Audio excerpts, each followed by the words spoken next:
When you want a quick update for your kitchen, there are a lot of things you might, and maybe it's quick, maybe it's not quick, but these things are going to make you feel like your kitchen is new without doing like the whole tear down reno. Correct. There are a few things you might want to consider. Some of these we talked about with Scott's. We've talked about return on investment on these different things, but here are the different sort of materials you want to consider, because there's new great stuff on the market. There is great stuff, and we're talking about changing the floors. I love wood floors, so sometimes people say, I just want to change the floor. And you can just take the baseboard off the kitchen, change the floor. You don't have to rip the kitchen out. Right. And these sort of washed gray woods, any of these woods that are called wire brush, where you have that texture, is really practical. It doesn't show scratches, it doesn't show marks, and the more matte the finish, the more forgiving it is. So these are really great for high traffic areas.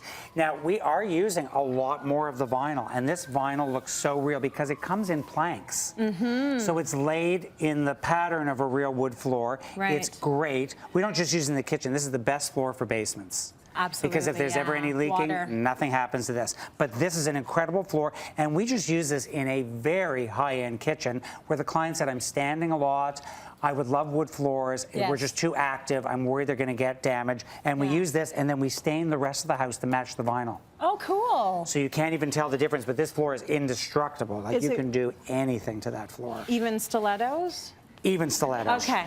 That's Dancing good. in stilettos. Dancing in stilettos. You can have those parties and not have that awkward moment where you're like, are you going to take off those shoes or what? That won't be a problem. It's like, keep them on. That won't be a problem. Dance all night. And then we talk about stone backsplashes, but this is actually a porcelain tile that looks like marble. So and we used this before, and it's non-porous, so it's great behind the cooktop and the sink. Because if you're splashing and if you really do cook, as some people do, it doesn't stain. So sometimes the marble backsplashes are great, but you have to seal them and be careful with them.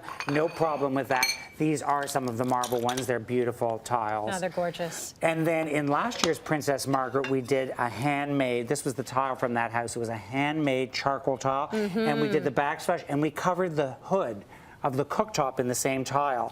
So that gave a really great quality and a handmade quality. It comes in beautiful colors, neutrals, and color, and I think it's great. But I love covering the hood in the same tile as the backsplash. That's very nice. It looks seamless, right? Seamless. Okay, let's move on to your cabinetry. Yes, well, painting is the easiest way to change it. So there's the matte finish cabinet, and you can do any color. So you can see how it works with all of these tiles and backsplash materials.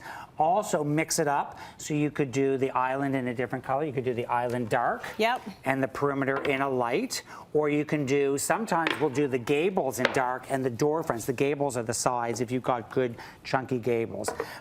Also, the high gloss lacquer. Look how glamorous that looks. That looks good. It always looks good. Yes, that has I worry about dents and scratches. Well, does that show them a little bit more than the matte? A little more. Preferably the kids are in boarding school. Yes. But make sure they don't live there anymore. And the key is do this professionally. Send those doors out. Make sure this is good advice. And then sometimes what we'll do is we'll paint the perimeter and we'll splurge on redoing the island. Now you could either rip the island out completely or you can reface it. But maybe you want to do a laminate. This is laminate. It looks like wood. Has the texture. So we might just do an area of the kitchen where it looks like a wood grain. Yes. And we might do the rest in a paint.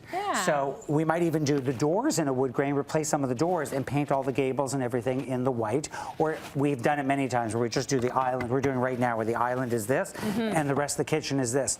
That's nice. And it'll look fabulous, and then you do a great backsplash like that. That's so good. And your kitchen is really completely transformed so easily. I feel like you like gray. I don't know. Look at the outfit, the everything. There's something about it, and I'm just happy you can get all the vinyl and everything in it now. Well, that's the newest thing about it, right? It is. It's the new neutral. And it's a fresh, clean look for a kitchen, especially with the stainless steel and things like that. But what's great with this also, if you want to change your faucets, there's the matte black, which we talked about for the furniture. That looks really cool. Fancy schmancy. And a little brass. You can change the hardware to brass. Even if you have stainless steel appliances, put brass hardware on there, and you've got a really cool space. That's gorgeous.